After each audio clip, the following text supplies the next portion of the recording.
The Power of Frustration by Catherine Pratt. What everybody should know about how to deal with frustrations. By Catherine Pratt. www.lifewithconfidence.com. Redistribute this ebook. Please see information on last page. Frustrations a powerful resource? Can your frustrations really be a powerful resource for you? At first glance, it doesn't seem to make sense, does it? Usually, you think of frustration as being something that causes you not to get what you want. It's an obstacle for you, and it's something you usually don't want to have happen to you. We always want things to be easy and smooth sailing for us. Sometimes we even think that if it's easy, then it's a sign we're on the right track, and if things go wrong, then that tells us we're not going the right way. So, how could frustrations possibly be a good thing? As you will discover in this special ebook, frustration can actually be a valuable tool for achieving some of your greatest accomplishments. They can also provide deep insights into yourself, which can allow you to suddenly break through previous self-imposed limitations and barriers. By the time you have finished reading this ebook, you will have learned how to use frustrations to your advantage.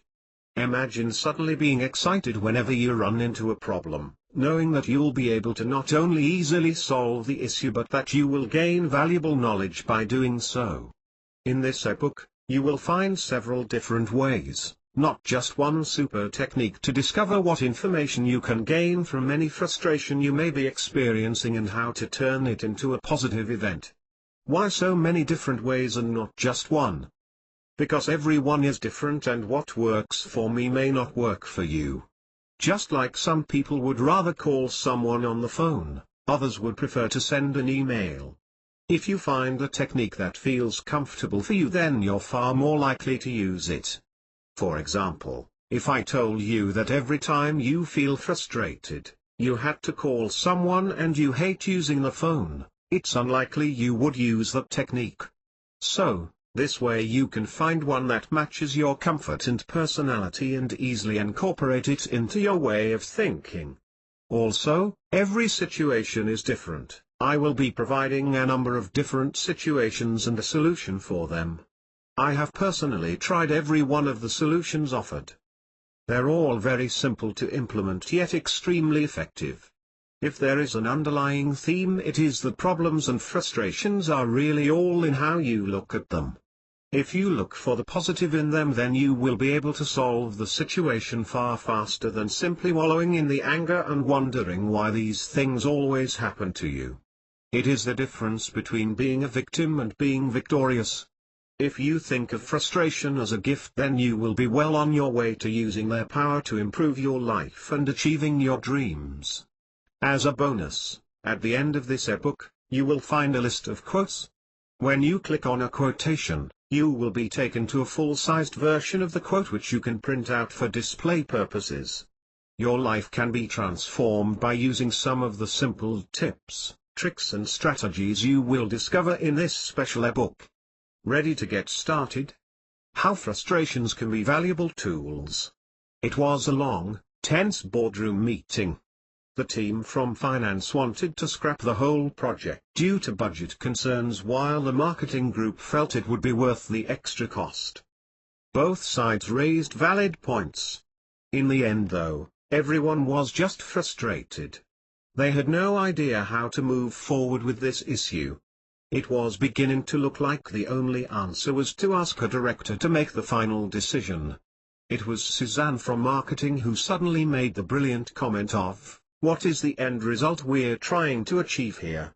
And that is the answer to how to deal with frustrations. Let me explain. Our initial reaction when hitting a setback or a roadblock, whether it be during an important project or even just trying to finish a task, is usually one of frustration or thoughts along the lines of, "Why does this always happen to me?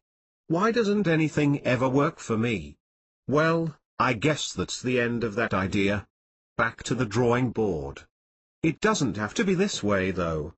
By simply changing how you view the situation, you can dramatically alter the ending. So, how can those frustrating moments be valuable? Here's how. Frustrations can indicate that you need to take a step back. You've heard of people not being able to see the trees for the forest. Well, you can get so caught up in wanting to accomplish a particular task that you forget the reason why you started in the first place. Stop and take a step back to look at the big picture. As Suzanne asked, what is the end result you're trying to achieve? Take the time to reaffirm the original goal and see if you're still on the right path. You may discover that you have somehow started down a road you never really intended to travel. It's easy to get so caught up in dealing with the day-to-day issues that you don't realize that you're now way off course. Take the time to refocus on exactly what it is that you want to accomplish, and you may find that you have just saved yourself a lot of time, effort, and money on something you didn't want to be involved with anyway. Roadblocks can also be an excellent opportunity to brainstorm. Sometimes when a plan is created, all of the potential options aren't considered. You just immediately think of a solution and go for it. When you run into a frustration, it could be an excellent opportunity to brainstorm. You may discover far more efficient or cost-effective opportunities available just by taking the time to do some research. Here's an example. Say you decide to publish a how-to book. You get it all set up and then find out that the printing costs are just too high. You could give up on the idea, or you could brainstorm. During a brainstorming session, you could consider, could you create an ebook instead which would save the printed production costs? Could you print and bind it yourself with the tools that are now available for just this purpose? Could you alter certain areas to make it cheaper, i.e., use less color photos, use only 2 colors, etc.? Is there a technical college available which may be willing to do the work cheaper as a learning tool for their students?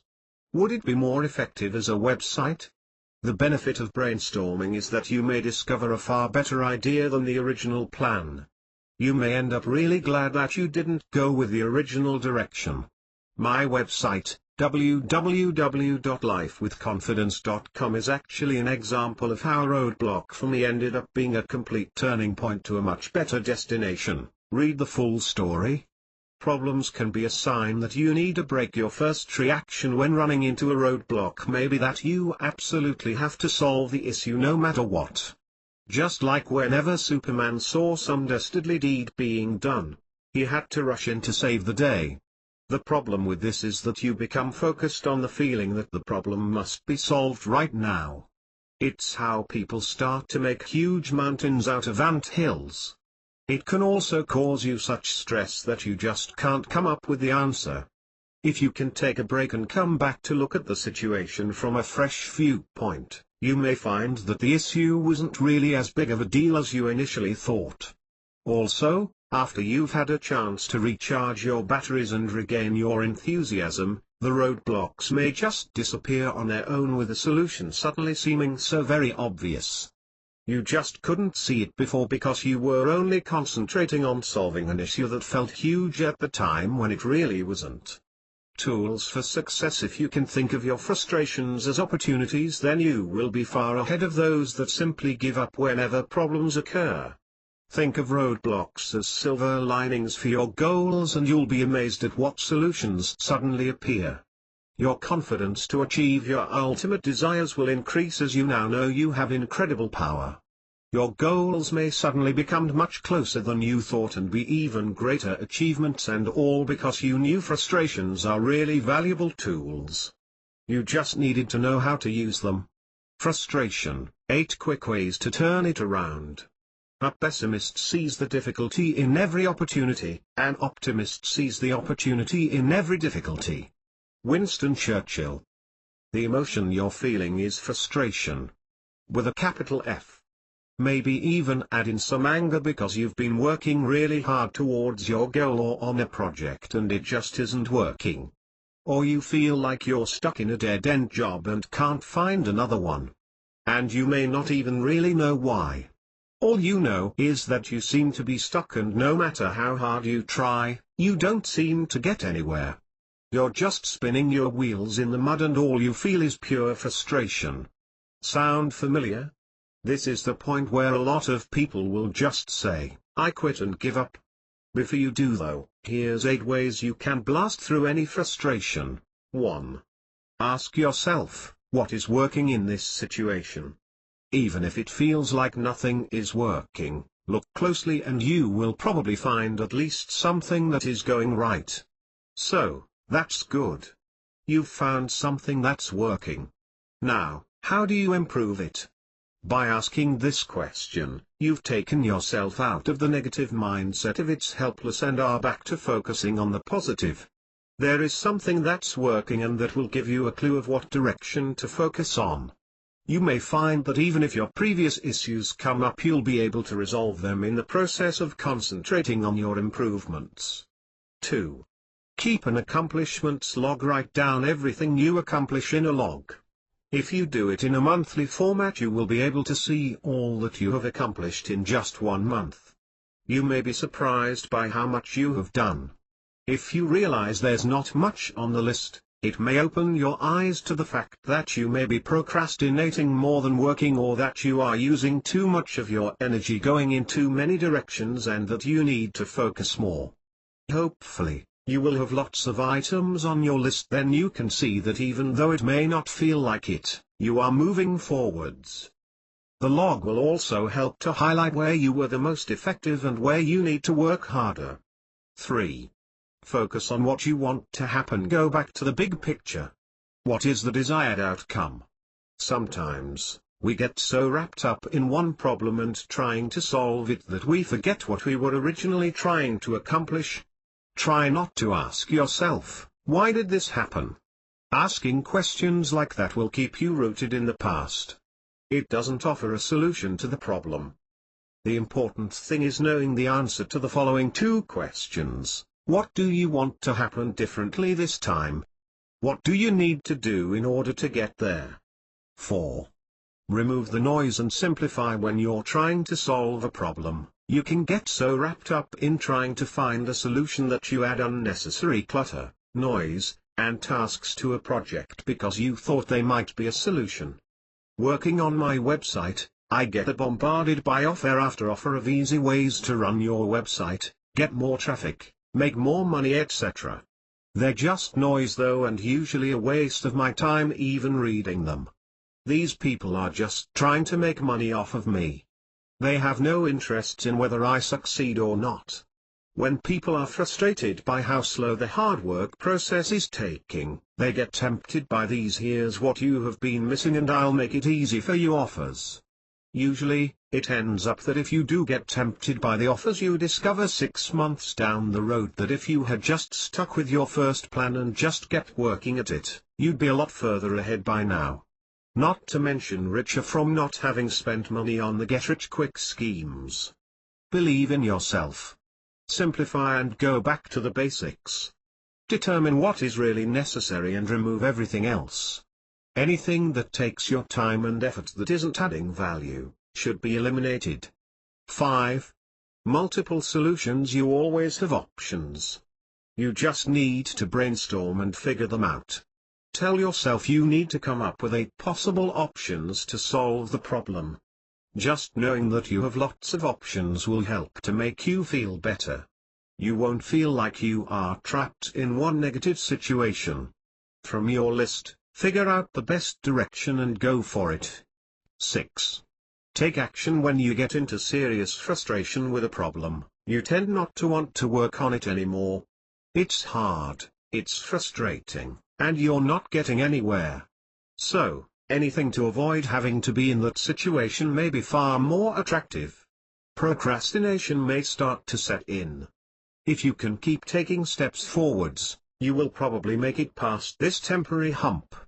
As Thomas Edison said, many of life's failures are people who did not realize how close they were to success when they gave up, and surprises and reverses can serve as an incentive for great accomplishment. The other thing that can happen is that you start to spend a lot of time worrying. Worrying is a definite waste of energy and does not move you in a forwards direction. Only taking action will. Once you start moving forwards again, you will most likely find that you worried for no reason. 7. Visualize a positive outcome to the situation. A lot of times you can get stuck on focusing on what you don't want to happen or fearing the absolute worst thing that could happen. The top athletes of the world will imagine themselves competing flawlessly over and over again. There is no room for failure in their minds. This is what you need to focus on as well. See yourself achieving your desired outcome. What will it look like? What will it feel like? What will you say? How will you feel? Take the time to visualize it and really feel it. It will inspire you to keep moving forwards. 8. Stay positive. Things are usually not as bad as they first appear. Sometimes, things seemed much worse simply because we're tired or mentally drained. Taking a break and remembering to keep your sense of humor can also help. This time of frustration will pass. A positive mind is far more open to solutions and answers than a negative one that thinks it's just hopeless and thinks what's the use. A closed mind will not be able to see the possible solutions when they do come along. Stay positive.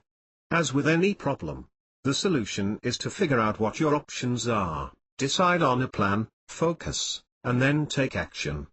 By using the above 8 steps, you should find that you're running into fewer problems and feeling less frustration. Instead, you may find that you're running into opportunities and you know exactly how to take advantage of them. The game of opposites, how to instantly deal with frustrations. I hate my job. You're so lucky you're not there anymore. I was having lunch with my friend last week who is also a former coworker when she suddenly blurted this out.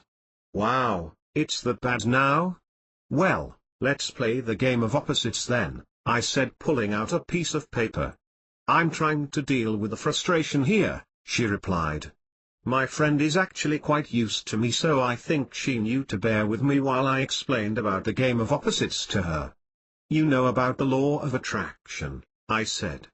You get what you put your energy and focus on, whether wanted or unwanted. Well, there is also the law of opposites that's taking place, and until you figure it out you will probably stay stuck where you are and you won't be able to get past the frustration.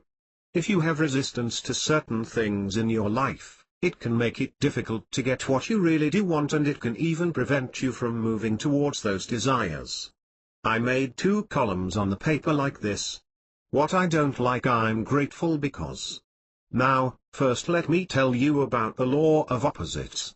Here's a quote from Ray Hopper's book called The Astonishing Power of Gratitude that I think explains it really well. Every situation that looks bad has an equal amount of good, if you look for it. Everything that happens just is. Like 2 sides of a coin, it has a side that looks bad and it has a side that looks good. You get to choose. Whatever you call it, it becomes for you. So, in any situation you need to remind yourself that the universe is friendly to you. There is a virtually infinite supply of everything you need. There is always enough money, customers, time, love, friends, etc., so that no situation can leave you without those things for long. You do not absolutely need that one, you can move on to the next. Next, you remind yourself that you get to decide what to call the situation, good or bad. You know the good is there, and, yes, I know, it is sometimes hard to see when you're in the thick of it, but you do know it's there. In his book, Way goes on to remind us that it's usually the absolute worst experiences that we go through that eventually end up bringing us the greatest gifts. They teach us valuable lessons and in the end turn out to be really good things. It may take a while to find the good or the silver lining to the event, but it's usually there. You just have to turn it around. You just need to play the game of opposites. So, back to my diagram. You hate your job, I wrote down in the first column. This can be either good or bad. You get to decide. So, let's say you choose to see the good in it. What can you come up with? Well, it pays my rent, she admitted. Good, I said, writing that down in the second column. What else? I'm gaining skills that I could use in a new job. Perfect, I replied. Keep going. I now have a better idea of what I do want in a job. Like being flexible in my hours. Awesome. And, don't forget that if you really liked your job you wouldn't be motivated to find something else where you're more challenged and learning more. More along the lines of what you really want to do. You're right, she said. I would just stay because it's comfortable. This is totally encouraging me to find something new. We continued brainstorming all the good things about her job until we'd managed to think of about 10 things to add to the list. Before we had gone through this exercise, my friend had been focused simply on the fact that she hated her job and thought she'd be stuck where she was forever. But, by turning it around, she can see that yes, she's not satisfied with what she currently has, but that's actually a good thing. It's at that moment when you're trying to deal with a frustration that you learn that there is something that you need to improve, and then you start to push yourself to grow and become even better. It causes us to learn more about ourselves and gain new insights into the world around us. You know you have the ability to do better and you will. You just need to figure out how and then take action. But, you can only do that when you're grateful for the situation that brought you to the initial starting point. It changes your whole focus to one of being positive, and this opens your mind to new opportunities. Try it. See what a difference it makes. Write down everything in your life right now that is annoying you or frustrating you or that you don't like, and then play the game of opposites. You will most likely find that you are suddenly able to move past those annoyances that were driving you so insane before and actually start using them as stepping stones to achieving what you really do desire. The 2 steps. Write down what is annoying or frustrating you. Write down what is good about the situation and why you are grateful for the situation. Bad luck is good luck we haven't figured out how to use yet. Charles Burke from Synchronicity Secrets. Print this quote. Frustration due to fear of change, 6 reasons why we're so afraid. The key to change is to let go of fear. Rosanne Cash. All of us want to believe that we are the masters of our own destiny, but sometimes the thought of making a life change is so intimidating that you end up doing nothing or settling for less than you deserve simply because you are so afraid of change. It's very frustrating because you know you can do better. Here's the 6 main reasons we end up paralyzed with fear and what we can do about them. 1. Fear of the unknown. We've all heard of the old proverb, "The devil you know is better than the one you don't." It's this fear of the unknown which can cause people not to take chances and to stay in situations where they're not very happy. As soon as people think about change they start playing the what if game. What if I make a mistake? What if it's worse than what I have now? What if I fail? We then tell ourselves the grass is greener and bury any thoughts of changing our situations for the better. We think we should stay where we are, just in case. We don't have crystal balls, so we can't tell for sure what the consequences of our actions will be. We do know what we have now, and we tell ourselves that if we think about it, it's really not that bad. Right? The fear of the unknown is what stops most people from ever making positive changes in their lives. If we let them, our imaginations can dream up a never-ending supply of terrible things that could happen. But let's think about it. We have the ability to imagine the absolute worst thing that could happen, so that means we also have the skill to use our energy to imagine the absolute best thing that could happen to us. It's a matter of focus. Why do you waste so much time imagining the worst when there's just as much of a chance of the best outcome happening? In Susan Jeffers' book, Feel the Fear and Do It Anyway, she states that whatever option you choose will provide you with new opportunities and surprises that you may never have imagined happening. I can't lose, regardless of the outcome of the decision I make. The world is a place for opportunity, and I look forward to the opportunities for learning and growing that either pathway gives me. Susan Jeffers. As she says, there is no wrong decision, there's just different opportunities. It makes it far easier to face the unknown if you think of all your options as exciting and worthwhile. You just need to decide which one you want to do right now. There is no wrong choice. Doesn't that make you feel better when you think of it that way? 2. Doubt ourselves. When you are contemplating making a life change, you will usually begin to doubt whether you are up for the challenge. Things can also seem a lot bigger and harder than they really are. The task seems overwhelming when we look at it in the big picture. We'll ask ourselves, who do we think we are thinking we can do that? I can't do that. That's too much. If you want to achieve great things or even just achieve inner peace, sometimes you have to step out of your comfort zone and try something totally new. At least you will have tried. You will not have to live with the regret that you'll never know what you could have been if you'd been able to just take that one step forwards. Also, you will learn so much by trying different things. Even if you only end up learning that you don't like it, you have learned more about yourself and where you want to go in your life. You will have new knowledge with which to use as stepping stones for the future. Usually you realize afterwards that it wasn't anywhere near as bad as you thought it would be. You also have increased your self-confidence in having another situation under your belt that you were able to handle successfully. 3. Isolate ourselves and just agonize over decisions. Sometimes when you are going through challenging times, you tend to feel isolated, like you are the only person in the world going through this decision. You may feel that you need outside reassurance that you're doing the right thing. You'll ask everyone for their opinion so that you don't have to take responsibility for making the decision. I can tell you from personal experience that the absolute hardest part of making a huge decision is during the time when I'm agonizing over it. I will make myself sick with worry and wondering if it's the right thing to do.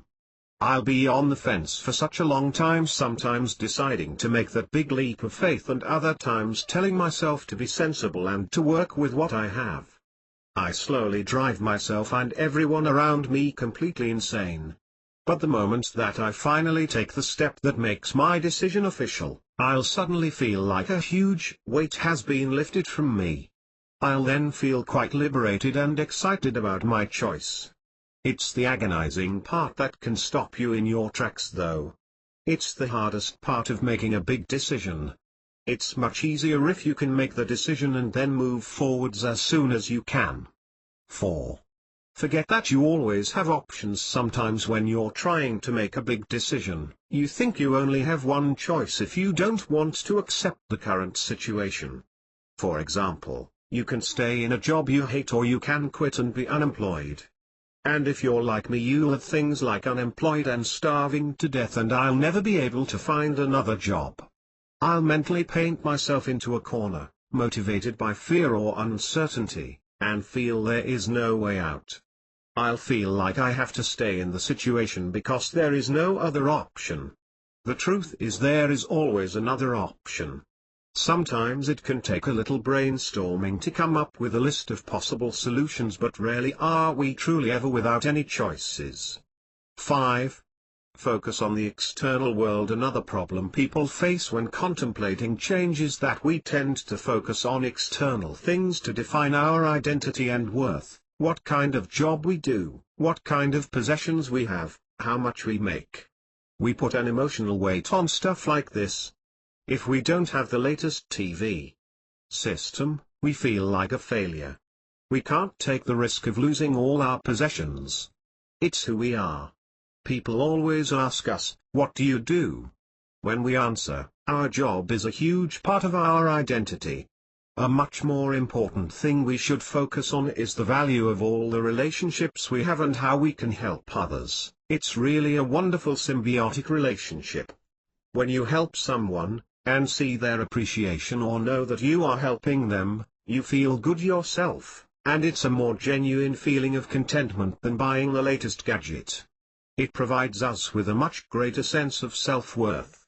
Also, being able to live the life you truly want is far more important than feeling trapped in a job you hate because you have to pay the credit cards for all the stuff you've bought. I think I can also guarantee, before we take our final sleep, which I'm sure will be when we're 105, we will be thinking about the people that have touched our lives, and not the corner office we had, nor the car we drove. 6. Handcuff ourselves to stuff. Along with focusing on the external world comes the fact that we cling to certain possessions, statuses, and perks we've been given along the way as some sort of safety net. People will handcuff themselves to jobs they hate with thoughts like "I'll stay until I use up all my vacation days," or "I'll stay until I've got my pension." It's the "I'll stay until" mentality.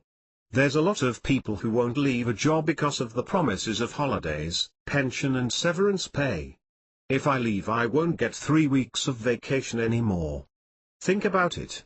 When you're 80 years old, are you going to be happy that you wasted your life for a few weeks of vacation? Also, it's limiting thoughts like these that keep us trapped in situations we don't want to be in. Turn it around, and if something like vacation really is important to you, you can bring it up in any interviews you go to. At least you won't be letting a crutch stop you from facing the fear of change. It's far better to keep the big picture in mind of what do you really want out of life. You need to keep moving towards that and not getting caught in the mental safety nets along the way. You don't have to settle for whatever happens. The worst part about being afraid of change is that you can end up settling for whatever happens. It seems less scary that way. The truth is that this is a far more frightening way to live, because you don't have the feeling of being in control of what happens to you, and you live in fear of what might happen. Having the confidence to take action in the face of fear not only provides you with a sense of control, ultimately it will also provide you with a life full of purpose and joy. And isn't that really what we're all trying to achieve? Frustrated with your life? Want to escape? How this might be an opportunity to get what you really want from life. Are you dreaming of just going to the airport and taking the next flight anywhere, or thinking how great it would be to move and not let anyone know where you went? These are escapist fantasies, and they could be an opportunity for you to change your life. Here's how. 1. Usually we start having these thoughts whenever we're really frustrated with our current situation. Instead of dwelling on the fantasy of walking out, ask yourself, what do I want? At first you'll probably start with the minor things like "I want some peace and quiet," or "I don't want to work anymore." Move beyond the noise or the minor irritations that are bringing you to this point and really dig deep. What do I really want? What do I want from life? What do I want from my relationships? What do I want to do? Even if at first the answer sounds crazy, "I want to be an acrobat in the circus." Don't instantly dismiss it because you've been told 100 times that that's not a job or you can't make a living doing that. It's important to respect your deepest desires. There's a saying that says, if you're not doing what you're supposed to be doing, it kills you to see people who are. What's killing you? The corporate job may pay the bills for now, but it's not ever going to satisfy your soul. What do you really want? Your feelings of frustration are a gift to take a look at your current situation and figure it out. 2. What's really bothering you? Is something bothering you but you just don't want to face it because you either don't like conflict or you feel like you shouldn't be annoyed by it? Running away isn't going to solve the situation, nor is ignoring it. Figure out the true issue and take steps to address it. 3. Are you in a situation where you're being asked to move beyond your comfort zone? Moving beyond your current skills can be daunting. Believe in yourself that you can do it. The fight or flight response can be intense in new situations where you may feel overwhelmed by the learning curve. Take it one step at a time. You're bright, you're smart, you'll figure out how to learn all that you need. Facing this temporary fear will lead you closer to where you ultimately want to go. 4. Start thinking about your options. Feelings of frustration can occur when you think you're stuck with absolutely no other choice. There's always options and choices you can make. You just need to figure out what they are. Brainstorm and write down every idea you can think of. No censoring. No matter how crazy they sound, write them down. Maybe you can't quit your job tomorrow and become an acrobat, but you can certainly join a gymnastics group or even take a Club Med vacation where you can try out the trapeze. Once you start thinking about it, you'll be amazed at how many possibilities you do come up with. 5. The starting point. Once you figure out what you want or what's bothering you, you now have a starting point of where you want to really go. Listen to your heart and you'll be amazed at how fast the feelings of frustration are replaced by a feeling of relief or even excitement when you suddenly have a direction to go. Escapist fantasies are important wake-up calls. They're a sign that you need to leave the world of autopilot and become conscious of what you're doing now, what you want to be doing, and how you could be doing them. If nothing else, asking yourself the question of what do I want? Will give you the opportunity to learn more about yourself. Escapist fantasies can end up being turning points in our lives. They're gifts from your subconscious, take them. Anger due to frustration. Merriam-Webster definition of frustration: a deep chronic sense or state of insecurity and dissatisfaction arising from unresolved problems or unfulfilled needs. When you're in the state as described by the above definition, you may find that you're constantly angry.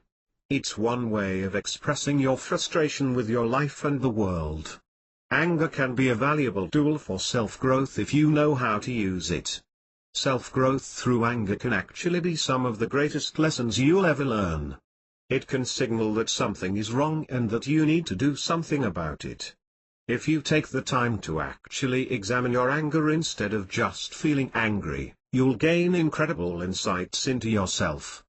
The problem is usually we're too busy being angry at people or external events to learn the valuable lesson our emotion is trying to tell us. We're blaming others for our feelings when really we should be looking inside. The following 2 articles will explain how to work with your anger due to your frustration. The first one allows you to discover why you're so angry, and the second one works with forgiveness, which is also a needed step to get past the anger. Self-growth through anger. Here's 2 ways to enable self-growth through anger in a positive way. 1. Why are you angry? Ask yourself, why are you really feeling this way?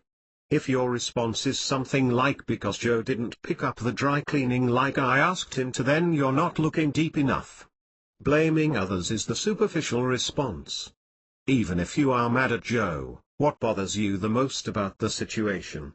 What is it telling you about yourself, your needs, your wants, etc.? You need to work through the emotion of anger as soon as you can. It's your reaction you need to figure out. Dig deep and learn from that. You'll be amazed at what you can discover about yourself. I can give you a personal example. I went to a meeting once and I was verbally attacked over an application I supported at my workplace. Various people went on and on about how terrible this system was and that it never worked. That didn't bother me that much. I was used to that, but one of the comments was, "Your job is pointless." This really upset me at the time. I was also absolutely furious with that comment. My immediate reaction was, how dare they say that? Didn't they know how hard I worked? Didn't they know how much overtime I'd been putting in lately? I was so angry and upset that they would treat me that way. Once I took the time to think about what was really making me so mad, I learnt a lot. I realized that the comment was more true than I wanted to admit. In the big scheme of things, my job was pointless. It wasn't what I really wanted to be doing with my life, and this is what frustrated me the most. Here I was pouring part of my heart and soul into a job I didn't even really want to do. I had convinced myself that I was important there. That I was making a difference. I wasn't. I was using it as a crutch because I didn't have the confidence in myself to take the scary road towards what I really wanted to do. As soon as I realized that, a lot of my anger just melted away. I also realized that I needed to start focusing on what I really wanted to do. I now consider this incident as a great gift.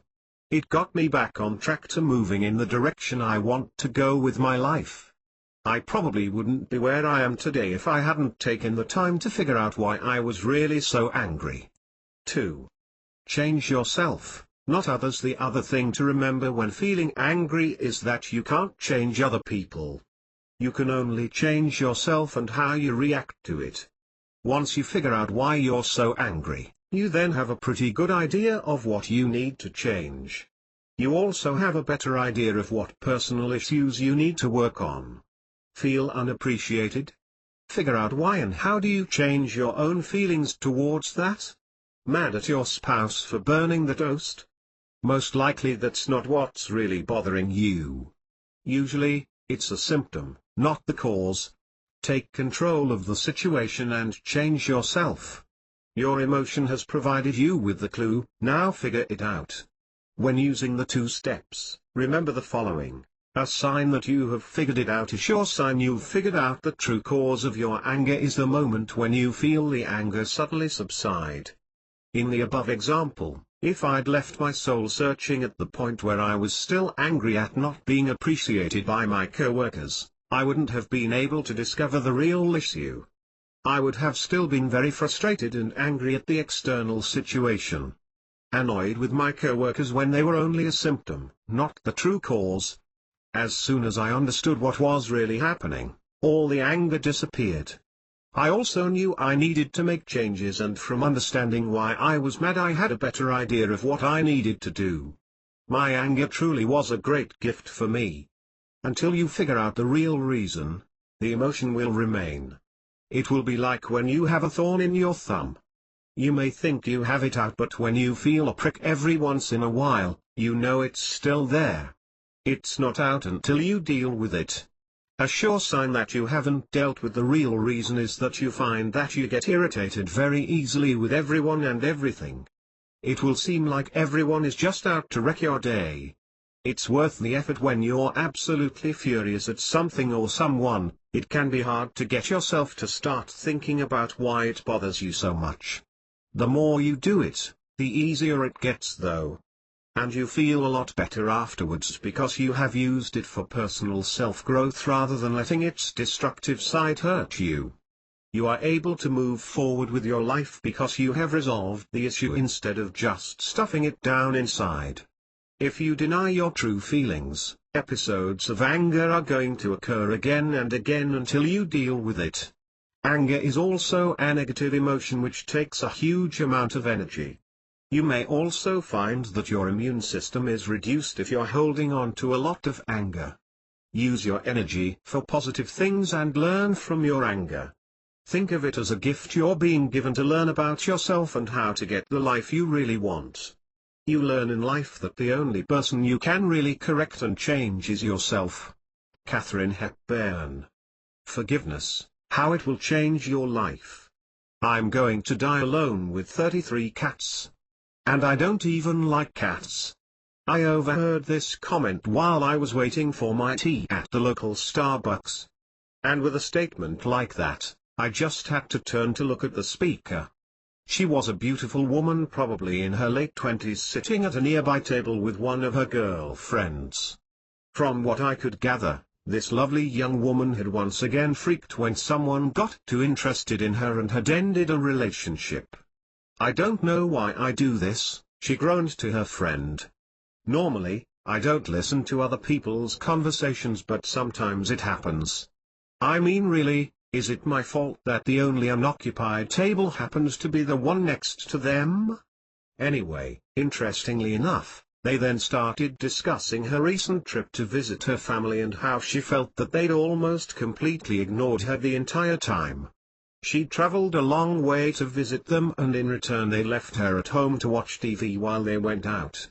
It had been devastatingly hurtful to her. Bingo, I thought.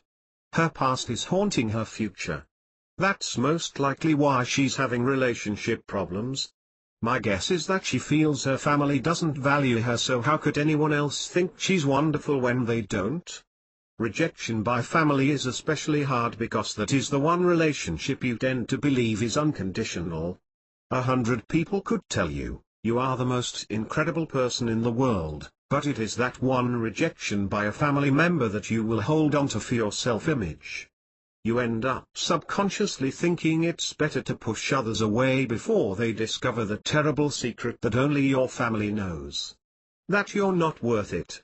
Of course this isn't true, but once the ideas are formed in your mind, it's difficult to move beyond them. My guess would be that she's never forgiven her parents for how she feels they've treated her and for her low self-esteem. I'm sure the incident she spoke of was just one in many such events throughout her life. Her whole self-image is now wrapped up in this resentment that she holds. I didn't say it to her, but the sad thing is that she's doomed to continue following the same pattern in all her relationships until she changes herself through her thoughts. No guy is ever going to make it past her barriers until she does. It's not her actions that will change the situation, it is her thoughts. And in order to change her thinking, she needs to start with forgiveness. Forgiveness is critical for your self-image. You need to forgive everyone who's ever done anything to you for which you still feel resentment. This is something you do for yourself, not the other person. When you think about it, whatever that person did to you wasn't about you at all. It was totally about them and how they view the world. Just like in the above example, her parents' behavior didn't have anything to do with her. It was about them. They were doing what they thought was the right thing to do. Just like in whatever you do it because you think it's the correct decision at that moment.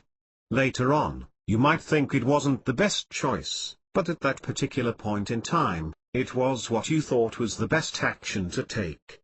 You were doing your best in the situation with whatever knowledge you had at the time. This is what everyone does. So, even though we may not agree with it, they're doing their best. And she may not like how her parents treat her, but they are doing the best that they know how. Parents aren't perfect, yet we want them to be. They're where we got our self-image from. They need to be perfect. It's a big shift in consciousness when you realize someone else's actions and opinions do not make you the person you are. Only you can do that. You get to decide what you think about yourself, but until you forgive that other person, you won't be able to get beyond the initial resentment. Let me confess a secret here.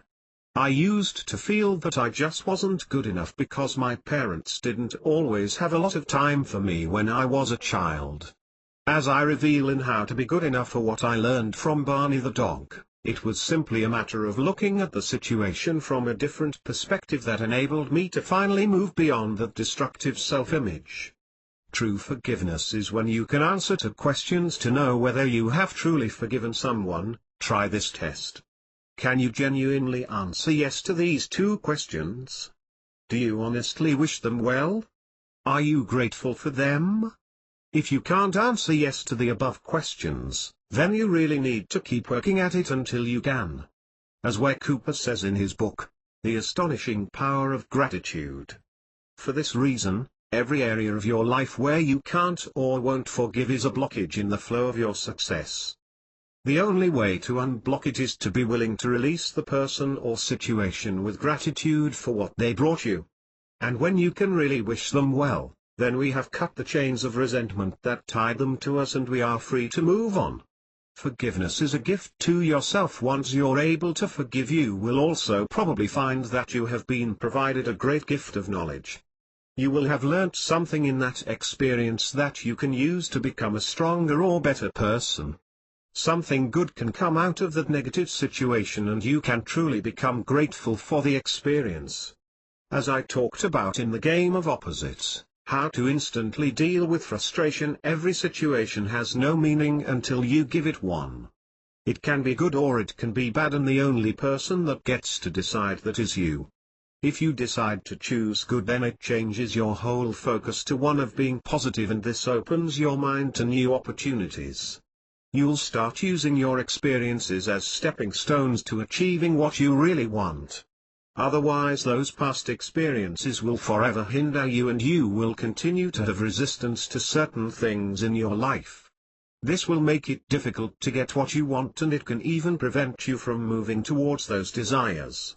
Change your thoughts, Change your future. Forgiveness is the first step in changing your thoughts, which will end up completely changing yourself and your entire life. It will be at that moment that you will suddenly be free. It'll feel like this huge weight has suddenly been lifted off of you. The alternative, if you insist on holding on to those past resentments, will be as this quote by Malachi McCourt reveals: resentment is like taking poison and waiting for the other person to die. It's absolutely your choice. Forgive, be grateful, and move on. It's the only way to be truly free and to become the complete and whole beautiful soul you were meant to be. You can do it. For more information on how to forgive, check out The Confidence to Move Beyond Our Suffering and What's Your Life Story? Do you need to let it go? What to do when you're frustrated because life doesn't appear to be changing?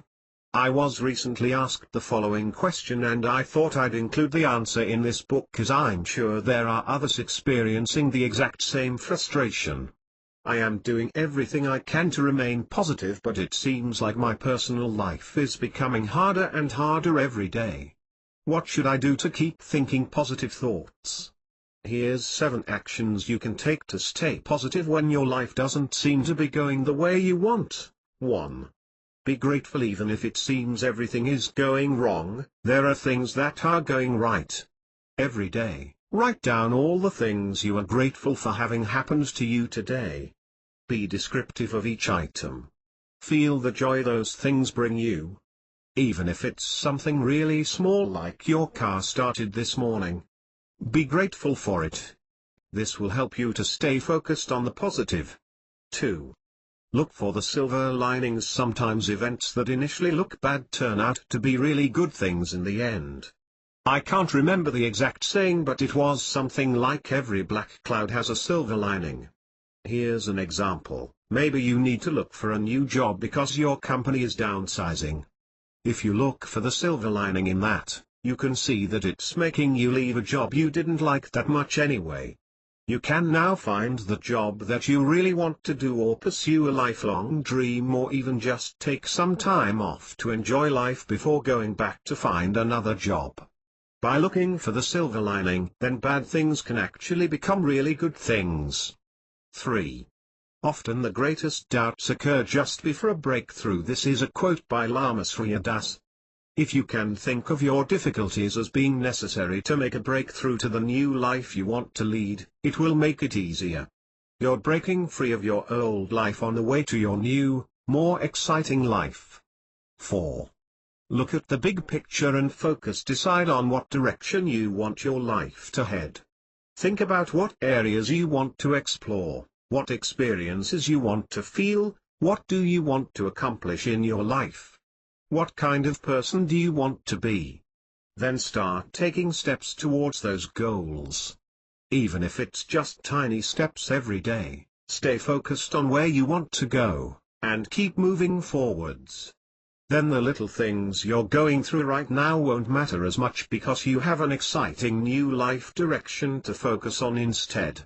5. Discouragement is just a trick. Here's a quote I really like about not letting yourself get discouraged. Discouragement is a negative emotion with more than one trick up its dark sleeve. It tricks you into mentally or emotionally dwelling in the very place you want to leave. Drop all such sorrow permanently by daring to see through this deception of the unconscious mind. You have a destination far beyond where you find yourself standing today. Guy Finley. Keep this in mind as you continue to take steps towards your goals. You do have a destination far beyond where you are today. 6. Keep reading inspirational articles and maybe join a forum. If you keep reading inspirational articles and books, it will motivate you to stay positive. You will see that everyone goes through rough patches, but that they do make it through. It will be worth it in the end. Also, there are some good forums you can join where even just reading the other posts can motivate you to stay positive. Or, if you want to make a posting, you can gain support from others as well. Who knows, you may even be able to answer someone else's post and help them out too. 7. Take a break. Sometimes forget about your problems and just go out and do something fun.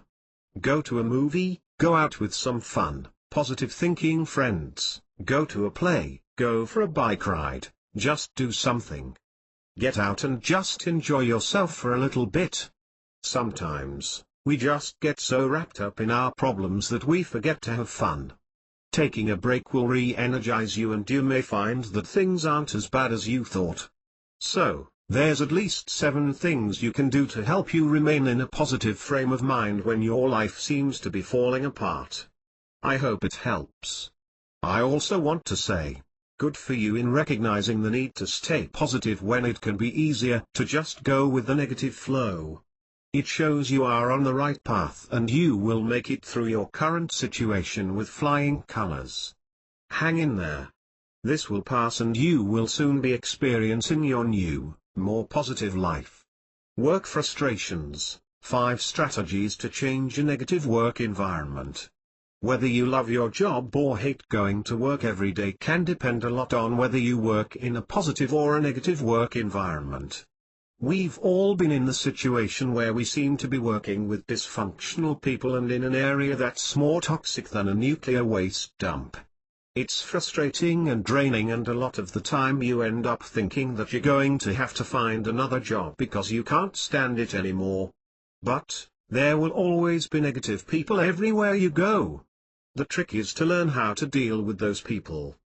Part of the frustration comes from feeling that you are helpless to do anything. This isn't true though.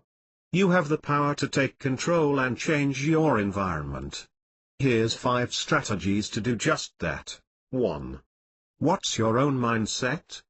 There is an African proverb that says, when you cross someone on your path who is more committed to their hatred than you are to your love, then their hatred will take the place of your love. The moral of this proverb is that you need to make the commitment to yourself that you will walk with positive thoughts and have joy for life. Don't let the negative people bring you down. It's very easy to get caught in that trap. Step 1 is to be aware of your thoughts and try to focus on the positive. Listen to your thoughts, are they positive or negative? If they're negative, try to look at the situation from a different angle and make it a positive.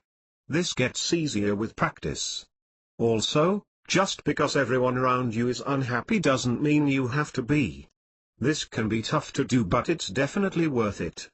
If you can train yourself to be positive in these types of situations, you will be able to deal with almost any situation you come across. Remember, most of the time environments are all in how you think about them. If you think it's a horrible place to be and there's no hope, that's exactly how it will be. If you look at it as a learning experience and a challenge to come up with meaningful solutions, you will be able to find the answers. 2. Are you a part of the problem or the solution? Negativity quickly spreads from one person to another. If you constantly complain to others about how bad it is, then you become a part of the problem because you're adding fuel to an already depressing situation. For example, is there someone on your team that drives you completely crazy? They are always complaining about everything, don't want things to change, constantly put down others, never seem to do their fair share of work yet are always griping that they're overworked. Sound familiar? The more you talk about this person to other members on your team, people in your organization, even to your friends and family, you and everyone you complain to, are all becoming just like your coworker. Pessimistic and unhappy. Things get worse and worse instead of better. It's like the African proverb, you have become committed to the same attitude as the person you are spending so much time complaining about. The more you talk about them, the more power you are giving them, and in the end the person you hurt the most is yourself. 3. Are you waiting for someone else to fix the situation? It's easy to fall into the trap of thinking that your boss should take care of the situation. So, you wait for them to do something. They are after all the one in charge, right? Wrong. Dealing with personalities is one of the hardest jobs a manager has to deal with. A lot of managers don't understand why people just can't do their jobs and why there's so much personal confrontation. They're not trained to deal with emotions and they may not have a clue on how to handle it.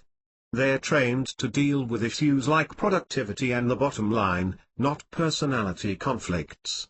If you can suggest solutions, then you're not only solving your own problems but you're going to be viewed as a much more valuable employee. This also has the benefit of making you realize that you're not a helpless victim. You have the power to make your own changes and you're the one in control of how you view the situation and how you handle it. 4. Step back, take a look at the view. Say, that same coworker in the above example snaps at you and never has anything nice to say to you. Your feelings are hurt and you don't understand why they always seem to say such mean things to you. Take a step back and think about why the person may be behaving the way they do. There could be a lot of reasons. It could be anything from family issues to the fact that they feel they're not living up to their potential and feel stuck in their current job. It could be something as simple as they feel like they're being excluded by the group and they just need to be included in more conversations and coffee breaks. Most likely it doesn't really have anything to do with you. That person may just be in a negative mental space and everything in their world is lousy. It wouldn't matter who you were, they would be making the same snide comments. It's not personal against you. It's just how they view everything around them. It can be hard for people to get out of a negative groove when they've been that way for a while. It's like the saying that someone sees events around them with rose-colored glasses, except in this case they have mud-colored glasses. If you can maintain a positive attitude, it won't affect you as much. You'll know it's a reflection of where the negative person is at, not you. They're negative energy and they're looking to attract more negative energy. If you're positive, you're on a different level. If you try to look at the big picture and think where the comments are coming from, it makes it much easier. Everything is all in how you look at it and how you decide to let it affect you. You have the power to choose. You can learn from it or you can just let it eat you up. It's completely your choice. 5. Quit fighting the symptoms, go for the cause. Positive energy can spread just as quickly as negative energy. You just need to start the ball rolling. People get trapped in the victim mode and feel that there's nothing they can do. If they start to see that changes can happen, they may be more willing to come up with their own solutions to add to yours. The majority of people want to be positive but just don't know how. A good way to start is to come up with solutions to solve some of the problems you see occurring. It's really important for you to try to find the root cause of the situation and not get caught up in fighting just the symptoms. For example, one person is always complaining that they're overworked, the phone is ringing off the hook and that there is no one to help them. Your first thought might be that your company needs to hire another person to help out.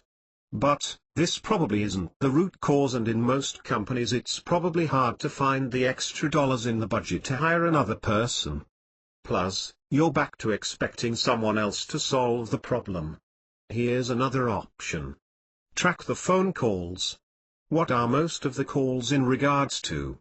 Are most of the calls related to the hours that your business is open, people unable to find the product information they need, people trying to book appointments? Once you know that, try to find alternatives for people to get the information they need without having to make a phone call.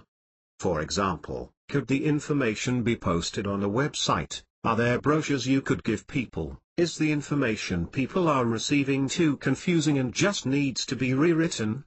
Try to determine if there are things you can do to alleviate the real problems. Can processes be streamlined? Can procedures be made more efficient?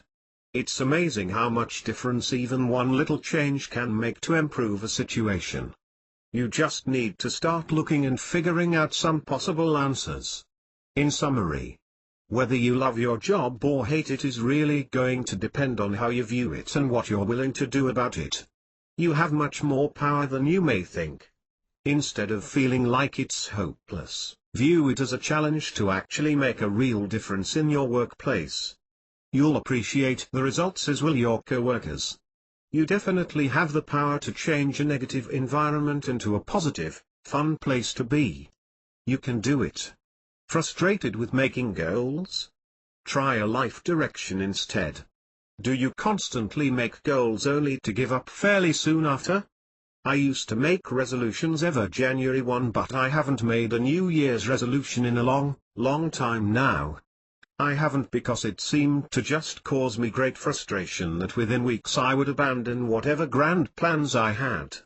It would make me feel like I was a failure, and I thought, who needs that? Looking back, I think part of the problem was that I usually made goals for something I thought I should improve about myself, lose a few pounds, stop biting my nails, etc. Things I should do but didn't have a huge amount of desire to fulfill. Also, to me a goal is something you want to achieve, but once you've accomplished it, you're done and then move on to another goal.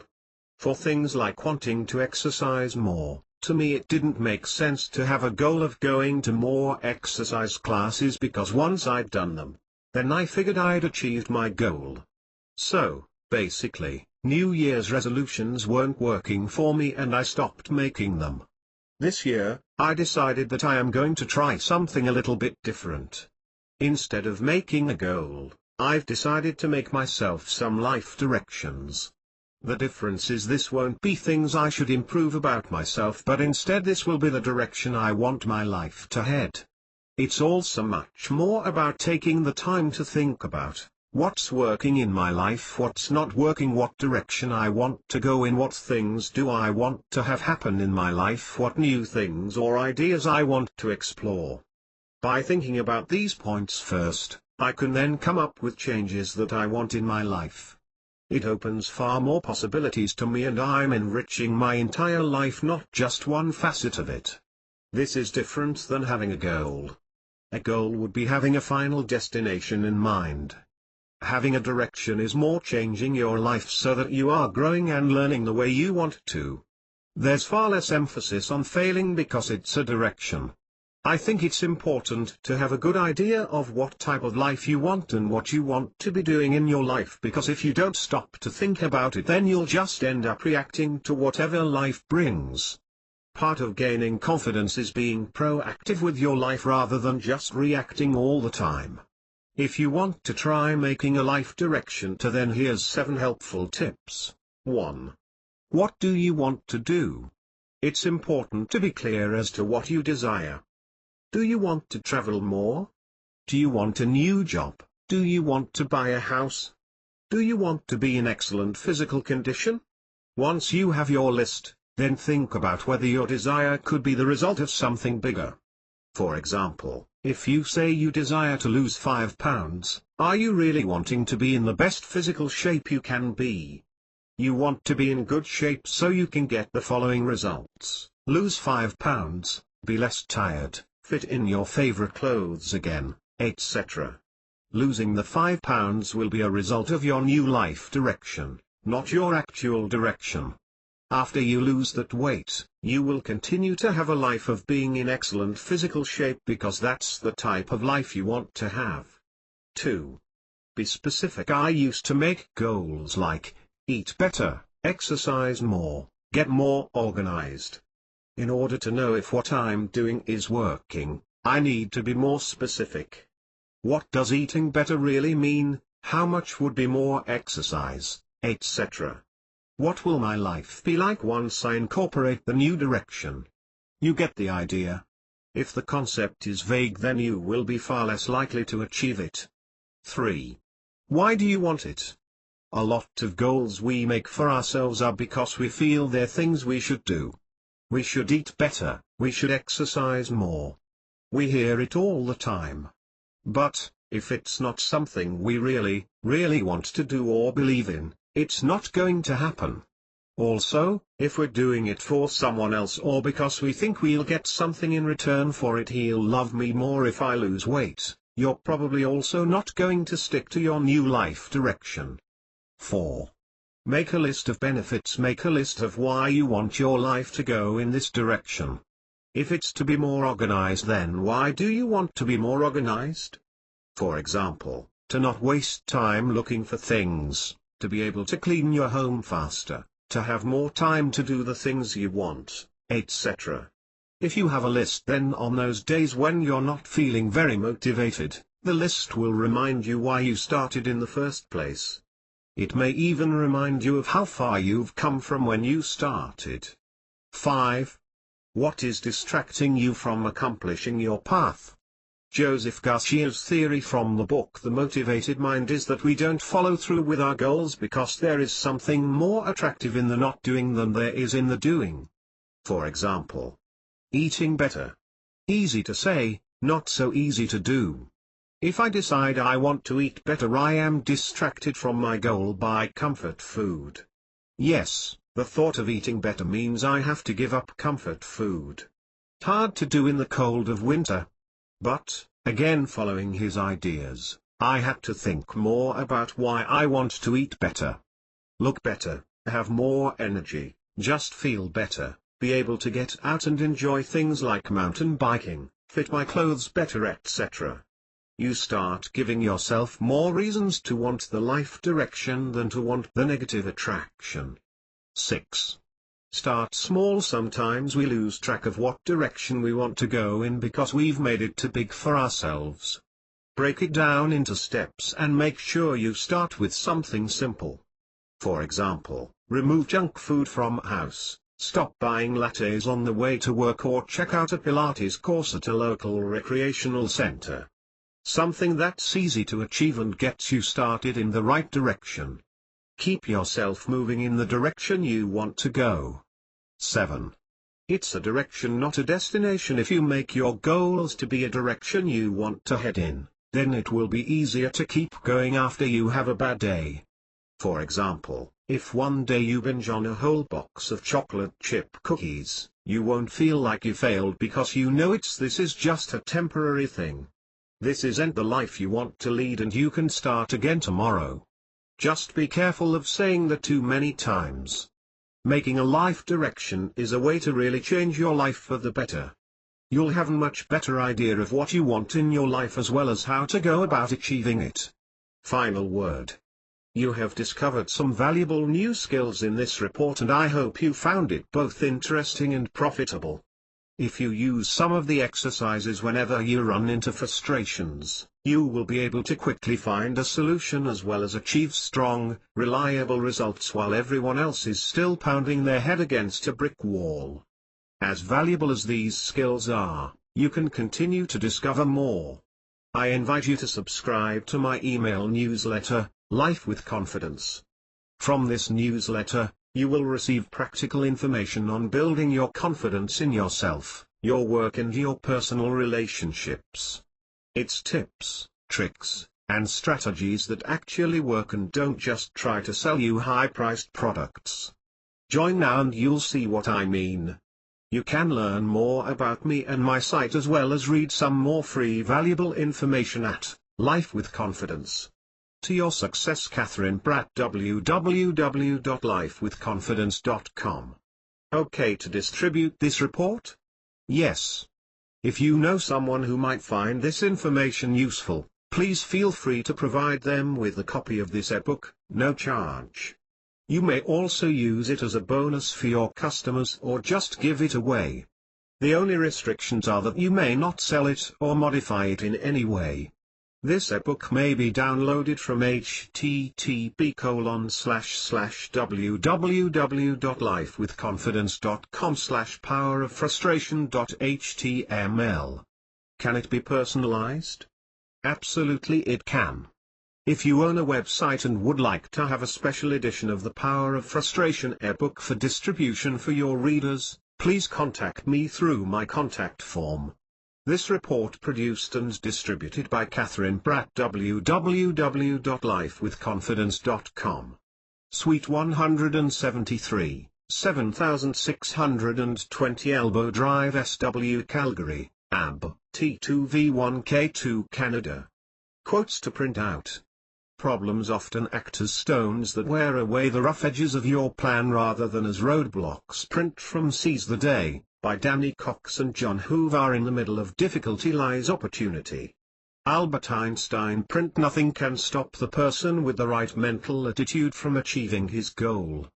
Nothing on earth can help the person with the wrong attitude.